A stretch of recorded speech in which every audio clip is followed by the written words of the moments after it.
Sup? This is wutshood DC. This is your boy Fine Neeson, aka Love. Special episode. I want to say happy birthday to the Funk Dr. Spock, Redman. And today is his birthday. And I want to say happy birthday to him.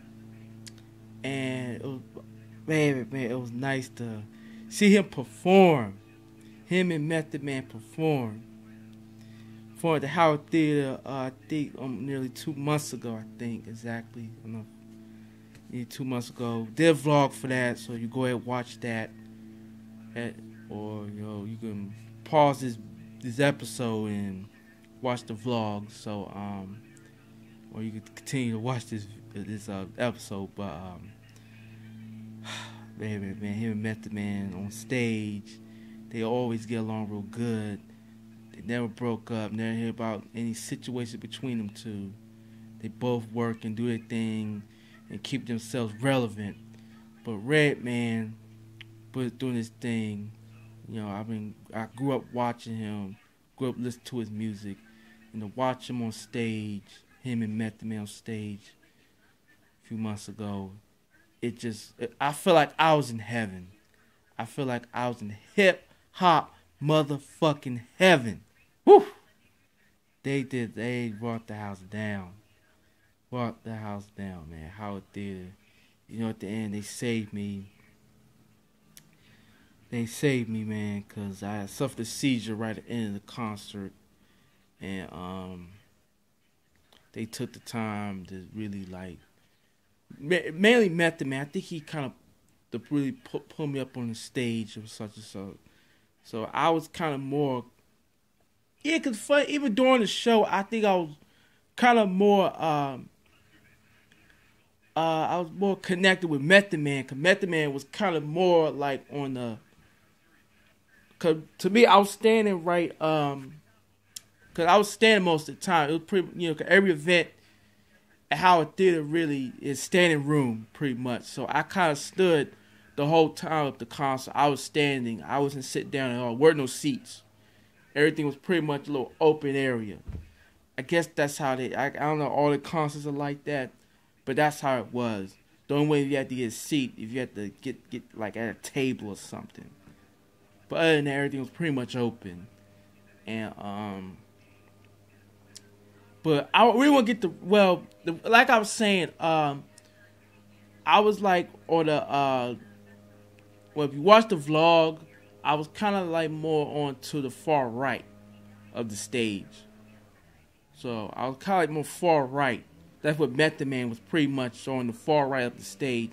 And Redman was pretty much on the left. So I was I was getting I think I dapped Method Man up. So I was kind of more connected to Method Man than I was Redman. So, so I guess Method Man kind of saw most of the work. He, like you saw in the video, because I have both videos on YouTube that I actually had suffering a seizure. I was shaking, on the stage. So I think Method Man kind of put me up on the stage, but I think Redman was on. I don't know if he's the first one to pour water on me. So they're good enough they were kind enough to really save me and really take the time to they weren't rushing through anything at all, which was a great thing. They weren't. I know they have other things to do. I know, especially Method Man. You got a lot of hats to wear in movies and shows and such. But so I want to thank both of them for saving me. And so I had in the hospital for several hours. So yeah, so that's said and done. So I want to thank both of them, and I want to say happy birthday to Redman. And what I have here, I got almost all his albums, not all necessarily. I'm trying to get Mudface album maybe. I have it on my Spotify around on this phone that I'm using right now. So I may just listen to them all day if I have to. I also have both of their Blackout. I don't know if I'll show you in this episode, but both their blackout CDs, but I have those as well. I might show you maybe later video, but I don't know if I have one of them on me, but I don't know. I might, but I have both of those albums as well. They also made great albums together as well. They made great songs together as well. Yeah, so yeah, both of them, and How High as well. They had a TV show, but didn't go with plan. Didn't go with plan, but didn't take off. But yeah, a little TV show. But I think they're working on a How High 2. I don't know if they're currently filming it or they're producing it. So, cause funny because when I first saw How High, I saw it in the theaters back in 2001, 2002. I went with my aunt Nedra, my cousin LaVon, and my sister Tiffany at the Union Station in D.C., which is not there no more. The used to be a movie theater, but the movie theater's not there anymore. But we we had tickets to see Harry Potter, but we snuck in to see How High, the first How High movie. So that's another, I guess that's another memory as well. So it comes on Comedy Central all the time. It comes on MTV all the time. So How High is that's a great movie. One of my favorite movies of all time. So, but I want to get to Redman. So since his birthday, so it's What the Album. This is his debut album. Came out in 1992. Executive produced by Eric Sermon. He only had one guest feature. Was Eric Sermon. This is the actual CD. I don't know if I have a CD in the other. Yeah, so this is not the case. It's just a. And you can see on the back, got the tracks on the back. Him with the red paint in his hands. You hardly couldn't see his eyes, but had a beanie on. And he started out with EPMD, collaborated with EPMD, meeting with Eric Sermon. They later formed the Def Squad. Him, Eric Sermon, and Keith Murray. First it was a hit squad with him, K Solo, EPMD, and DOS Effects. Then I think once EPMD broke up, then it came to the I'm sorry, my little focus, but Death Squad with him, K Solo, no, Death Squad with him, Keith Murray, and Eric Sermon became Death Squad years prior to that. So What the Album was his first album, came out in 92. His next album was There's a Dark Side, came out in 1994. With the tracks on the back. I don't know if I have the actual CD. And this is the original CD. Right that. And next up, probably his most proclaimed album. He's supposed to be doing a sequel to this album. Is Muddy Waters. Yes, Muddy Waters. This came out in 1996, and my favorite memory for the younger viewers or subscribers who remember the TV channel called The Box, which is not MTV2. I was watching with Everman. That was like his big single at the time. So it's like I think it came out 96 or 97. Can't remember actual year. But I was watching in my grandmother's my grandparents' living room. Had a big TV. There were no flat screen TVs back then. So you had a real big TV. You could sit on the floor. You didn't have a stand, so it was a big TV, old TV. And you had cable TV and everything. So which they don't make anymore. Now everything's flat screen now. But I was watching that with Everman.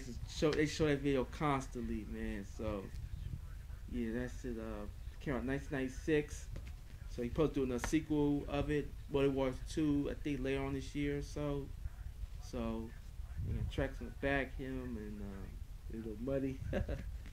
And the next up album came out in 1998.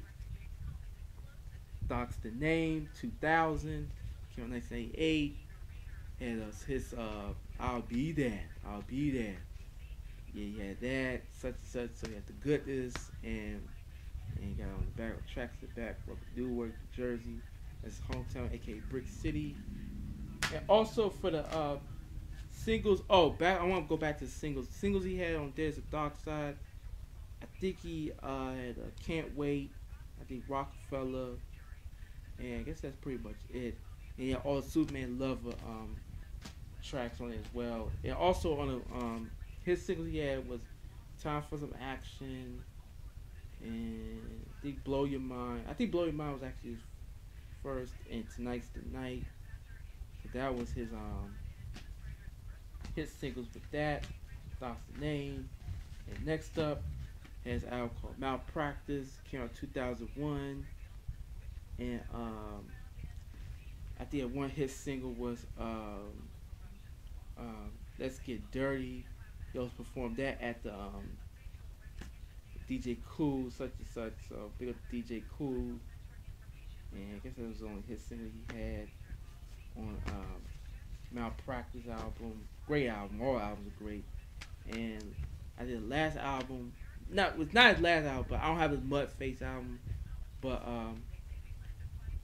Red Gone Wild. You know, upside. Yeah. So Red Gone Wild. Got tracks on the back. Got the actual CD. I don't have the cover, but it's actually the same on the CD. So the cover actually the same on the cover. But so you know they put it down was the only single on the album. I think he wanted freestyle. Great song, great album. All albums are great, and so Redman, we say happy birthday to you, happy 48th. You're almost 50. So yeah, he's still doing his thing, still touring. Still, you know, he's trying to promote weed.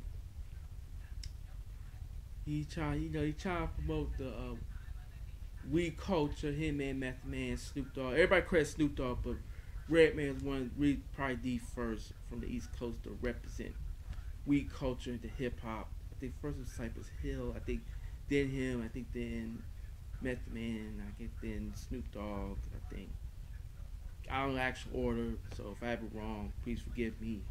And I guess that's pretty much it for this episode. But yeah, so it's pretty much make it really special. And so I want to say happy birthday. It's a great happy birthday for Redman. All the weed culture. Even though I don't smoke weed, I don't smoke at all. But I think people should celebrate his birthday. Also, a few days to now be 420. So I'm saying happy 420 for all the weed smokers out there. And that's pretty much it. So I want to say happy birthday to Redman, aka Funk Dr. Spock. So, aka Reggie Noble, which is legal now, legally out there, but you know. But that's pretty much what I have to say. So it's your boy Friday, so aka happy birthday to Redman. Peace. Yeah.